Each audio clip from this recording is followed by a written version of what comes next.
Bonjour, aujourd'hui nous allons ensemble en Israël, à Hebron. Nous sommes en 1929 et le peuple juif, cette année-là, surtout en Israël, particulièrement à Hebron, va essuyer de très très graves persécutions, et notamment le fameux pogrom de Hebron, qui est le sujet de cette intervention aujourd'hui. Le contexte de ce pogrom, de ce massacre des Juifs de la communauté de Hebron, est que dans cette terre sainte, ce pays d'Israël, au début du XXe siècle, se réveillent des passions qui vont entraîner cette région jusqu'à nos jours dans des conflits dont on ne voit pas, si ce n'est l'arrivée du Messie immédiate, de véritables solutions à l'horizon. Qui sont les personnages en jeu? La communauté juive en général en Eretz Israël, en terre sainte, en terre d'Israël, a vécu des changements. S'il est vrai qu'au XIXe siècle, et particulièrement au début du XIXe siècle, il y avait une renaissance des possibilités et des envies de Juifs d'aller vivre en Eretz Israël, nous avions vu dans les interventions précédentes que ce vent qui poussait ces Juifs à revenir sur la Terre Sainte, à s'installer en Terre Sainte, était un esprit de sainteté qui poussait les Juifs ou qui attirait les Juifs vers la Terre Sainte à vivre une vie entièrement juive, d'un judaïsme authentique, pur et sincère, malgré les précarités économiques et les conditions difficiles dans lesquelles les Juifs savaient qu'ils allaient vivre lorsqu'ils seraient installés sur la terre d'Israël. Nous avions vu que la communauté de Hebron avait vécu une renaissance à partir de la moitié du XIXe siècle avec l'arrivée de la fille du deuxième rabbi de Lubavitch, donc la petite fille du fondateur de la chassidoute, du chassidisme Chabad de Lubavitch, l'Admor Hazaken, cette fameuse tzadékette qui était un personnage très fort, qui arrivait en terre sainte, bien qu'il se soit agi d'une fille, d'une femme. Elle avait pour les Juifs qui vivaient en terre sainte le rôle d'un sauveur et d'une lumière qui leur apportait un réconfort spirituel, certes, mais une façon de concevoir un avenir sur cette terre sainte. Elle s'est installée à Hebron, elle a fait renaître la communauté de Hebron. Cette grande rabbinite Menoucha Rachel, qui est donc la petite fille de l'Admor Hazaken, du fondateur, la fille du deuxième rabbi de Lubavitch, est mariée avec un très grand Talmid Chacham, la famille Slonim. Elle va diriger durant sa vie la communauté juive spirituellement et matériellement d'Eretz Israël, et particulièrement à partir de Hebron et à Hebron, où elle va installer la renaissance du peuple juif sur cette terre, enfin la capitale de la renaissance du peuple juif sur la terre d'Israël à partir de ce moment-là. Mais il à 99% de la population de gens qui sont très ancrés dans la foi juive et qui désirent vraiment du fond de leur âme, de toutes les fibres de leur âme et de leur cœur, vivre un judaïsme authentique, extrêmement intense. C'était le but. Le mouvement Lubavitch, le chassidisme Lubavitch, qui est donc fondé la génération d'avant par le fameux Admor Hazaken, va être le fer de lance de l'activisme juif pour préserver la vie de ces gens et leur permettre de pouvoir continuer à rester sur la terre d'Israël malgré la précarité des conditions dans lesquelles ils étaient, en leur apportant un soutien financier et logistique à partir de l'Europe, et notamment à partir de la Russie. Ça avait coûté au rabbi de Lubavitch, au premier, au deuxième, au troisième rabbi de Lubavitch aussi, de nombreux désagréments, où ils vont être accusés tour à tour par les autorités russes, mais aussi accusés et du moins subir des conséquences, des persécutions, conséquences d'accusations dont la source était en fait les différentes tendances du judaïsme réformiste, du judaïsme qui se nommait lui-même le judaïsme des Lumières et qui voulait absolument lutter contre la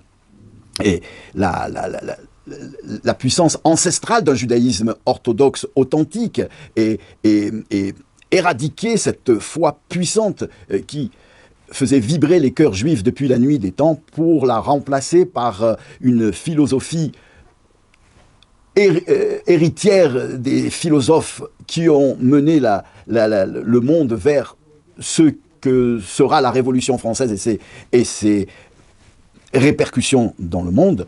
Donc, éradiquer cette foi puissante chez les Juifs et la remplacer par une idéologie réformiste qu'ils voulaient soi-disant moderne et humaniste, mais qui était finalement une façon de se fondre en tant que Juif dans l'ambiance générale de l'Europe, qui, elle, se cherchait une voie à travers les soi-disant courants révolutionnaires, humanistes et autres. Et en fait, il s'agissait de faire assimiler le juif et le judaïsme dans le sang de ce qui émergeait de l'Europe à partir du XVIIIe et du XIXe siècle. Et donc, ce qui se passe sur le terrain en 1929, c'est que nous sommes, c'est vrai, en Israël, en présence, surtout à Hebron, de cette communauté extrêmement attachée à la foi juive et qui vit un judaïsme authentique et intense, mais,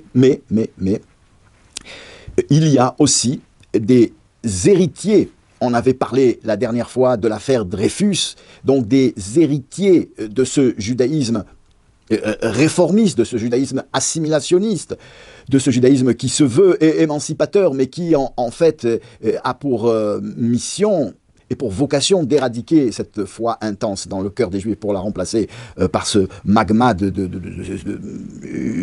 judéo et révolutionno et humaniste. Eh bien,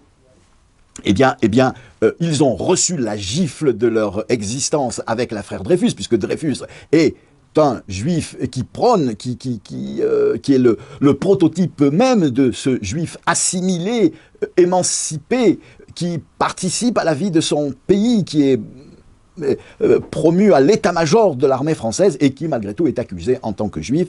À son procès, on avait vu ce fameux Herzl, Théodore Herzl, qui lui aussi fait partie de ce mouvement et qui donc va en tirer les conclusions qu'il ne sert à rien de s'assimiler, d'espérer que l'assimilation des Juifs à l'Europe aura raison de l'antisémitisme. Il faut une solution beaucoup plus énergique et il préconise une assimilation complète du Juif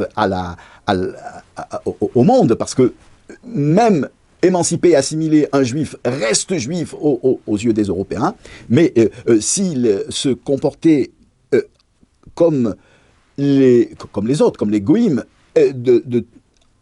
entièrement, il n'y aurait plus d'antisémitisme. Donc, il va imaginer une solution où les Juifs seraient en Ouganda, dans un endroit où ils n'auraient pas de problème avec les voisins, qu'ils adopteraient comme religion le christianisme et qu'ils parleraient la langue allemande et qu'ils n'auraient plus aucun rapport. Il fallait combattre tout ce qui était juif et religion juive chez le juif.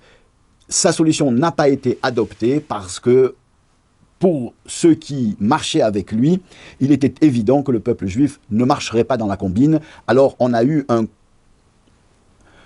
un genre de compromis avec un autre mouvement qui, depuis des années, donc depuis le 19e siècle, commençait à prendre du vent dans les voiles des communautés juives, un mouvement qui voulait suivre ces juifs qui s'installaient en Eretz Israël sans être aussi religieux, aussi pratiquants, aussi croyants que l'étaient les communautés qui s'étaient installées au début et au milieu du 19e siècle en Eretz HaKodesh. Alors, ces deux mouvements vont fondre en un seul mouvement qui s'appelle le mouvement sioniste, et c'est, à partir de ce moment-là, une aventure nationaliste qui n'a rien à voir avec la spiritualité, si ce n'est qu'on veut reprendre des notions ou des symboles de l'espérance messianique dans le judaïsme authentique et faire passer ce mouvement de réveil nationaliste chez certains juifs pour la réalisation de cette espérance messianique. Alors chez les Arabes, eh bien, ça va créer exactement le même phénomène. C'est vrai que dans le monde entier, à cette époque-là, 19e siècle, début du 20e siècle, on est en plein dans une recherche de ce qu'on appellera la solution nationaliste, c'est-à-dire une recherche dans l'identité nationale de quelque chose qui serait finalement la solution des problèmes de l'humanité. Alors, c'est le nationalisme chez les Allemands qui va glisser vers le nazisme, c'est le nationalisme chez les Italiens qui va glisser vers le fascisme, c'est le nationalisme chez les Arabes qui va glisser vers le pan-arabisme, qui est dirigé par un certain Moufti de Jérusalem, et qui d'ailleurs, lui, tout de suite, va accrocher avec le fascisme et avec l'hitlérisme lorsque Hitler va monter au pouvoir, mais on n'en est pas encore là. Mais ce sont déjà les bases de ce mouvement qui va être la naissance du mouvement palestinien, qui recherche cette renaissance nationalisme de l'arabe, du Moyen-Orient, à cette époque-là, et jusqu'à un petit peu après la Shoah, à travers ce que va proposer, et ce que proposera plus tard, ce que va proposer donc ce que vont proposer les différents mouvements extrémistes nationalistes en Europe, et particulièrement en Allemagne et en Italie, et ce que proposera plus tard Hitler avec le nazisme. Le chef de ce parti, donc ce fameux El-Husseini, se s'alliera avec Hitler, et il fera partie, il demandera à Hitler de lui confier une partie de l'extermination du peuple juif sous sa responsabilité. Hitler le lui confiera, et donc tout le sud de l'Europe, la Bulgarie, l'Albanie, la Croatie, les pays yougoslaves où les musulmans sont en majorité, lui seront confiés avec donc la mission d'exterminer tous les juifs de cette région. Il y parviendra en grande partie jusqu'à la fin de cette période-là. C'est donc l'hitlérisme, le nazisme qui est le fer de lance des Palestiniens. Et ensuite, une fois que le nazisme ne sera plus à la mode, alors ça sera ce qu'on connaît maintenant, enfin avec des relents ou des accents plus gauchistes, voire extrémistes dans l'accent gauchiste. Et revenons en 1929, ce qui se passe en 1929. Donc il y a des agitations et on sent dans l'air qu'il va se passer quelque chose. Des pogroms vont éclater un peu de partout en Israël. Les Juifs sont attaqués sur les routes et les Juifs reçoivent des pierres lancées par les Arabes, les jeunes Arabes surtout. Des magasins sont pillés, des Juifs sont assassinés, sont battus dans la rue. Les Juifs vont faire appel aux Anglais qui sont sur le terrain. Les Anglais ne répondent pas. On sent dans l'air que la situation est très, très, très tendue. Et le fameux Mufti de Jérusalem, donc le El-Husseini, va faire croire que les Juifs sont en train de massacrer les Arabes à Jérusalem. On est Tisha B'Av, c'est le 9 du mois de Av 1929. Et les Juifs avaient demandé de prier en séparant les hommes et les femmes, comme c'est la coutume chez les Juifs lors de la prière de Tisha B'Av. Les Arabes voient en ça une provocation, en disant que les Juifs veulent prendre le pouvoir puisqu'ils demandent une séparation entre les hommes et les femmes sur le Kotel. Ça va entraîner des émeutes arabes contre les Juifs. Le Bétar, qui est donc une fraction sioniste du mouvement sioniste, va faire une manifestation de protestation contre les exactions et la vindicte populaire arabe contre les Juifs. Le mufti de Jérusalem va faire passer cette manifestation comme si les Juifs avaient attaqué les Arabes et égorgé les Arabes dans les rues de Jérusalem. Il va demander un soulèvement populaire et d'exterminer les Juifs. Là, on pourra le faire. De nombreuses voitures et camions chargés d'Arabes armés arrivent à Hebron. Les Juifs de Hebron, notamment la fameuse famille Slonin, donc les Chassidim de Lubavitch, qui sont finalement ceux qui organisent la vie à Hebron, vont supplier les autorités anglaises d'épargner ce qui, de protéger les Juifs de ce qui pourra être donc la fameuse famille Slonin qui dirige la communauté, avec le président de la communauté qui est un Eliezer Slonin et le Rav Slonin qui est le Rav, le grand maître spirituel de Jérusalem, de Hebron à cette époque, vont supplier les Anglais. Les Anglais sont là, la police anglaise est présente. Le chef de la police, un certain Raymond Cafferata, va refuser l'intervention de la police et de l'armée, et le pogrom éclate le Shabbat 18 du mois de Av. On est le 24 août 1929, et c'est un véritable massacre d'une cruauté qui, d'un certain côté, va de loin dépasser la cruauté des nazis, si ce n'est que les moyens que disposent les Arabes à cette époque-là ne sont pas les moyens qu'Hitler... mais ça ressemble aux cruautés des Cosaques dans les massacres de Tar et Tat. Eh bien, nous sommes dans l'année 1929, donc 2 siècles après, et pourtant la cruauté des hommes n'a pas baissé. C'est un véritable massacre. Les Arabes arrivent dans le quartier juif, ils violent les femmes, ils amputent, ils arrachent les yeux, ils coupent les têtes. 67 morts et de très très nombreux blessés. La police regarde, la police anglaise, quelques coups vont être tirés en l'air, mais finalement, ce n'est que le lendemain, lorsque ils vont, après un jour de massacre, tirer dans la foule arabe, que les Arabes vont partir. Ils auraient pu le faire et éviter ce massacre. Ils ne l'ont pas fait. Les Juifs sont réunis dans le poste de police. Ils vont évacuer la ville. C'est la fin du Yeshuv, de l'installation des Juifs dans la ville de Hebron. Et les rescapés vont partir à Jérusalem. Ce sont des familles qui sont ruinées. Ils ont tout perdu. On va faire une collecte générale dans le monde entier. De nombreux fonds vont affluer pour que ces pauvres Juifs qui sont pour la plupart mutilés ou qui ont perdu une grande partie de leur famille et qui ont perdu tous leurs biens puissent renaître des cendres de ce pogrom. Malheureusement, le mouvement sioniste il n'y a pas d'autre mot pour le dire, va voler l'argent, va s'accaparer de ces fonds-là, et rien ne leur sera versé. Le rabbi de Lubavitch, qui avait visité la terre d'Israël quelque temps avant, va essayer de tout mettre en œuvre pour que ces fonds-là, ramassés dans toutes les communautés du peuple juif, pour redonner un peu d'espoir et de courage à ces familles endeuillées et massacrées, puissent arriver à ces familles. Eh bien, non, le mouvement sioniste ne voudra pas. Ils utiliseront tous ces fonds à des fins politiques, à des fins idéologiques, de propagande, ou pour payer les salaires des différents fonctionnaires du mouvement sioniste. Mais les pauvres juifs de Hebron ne recevront pas cette somme-là.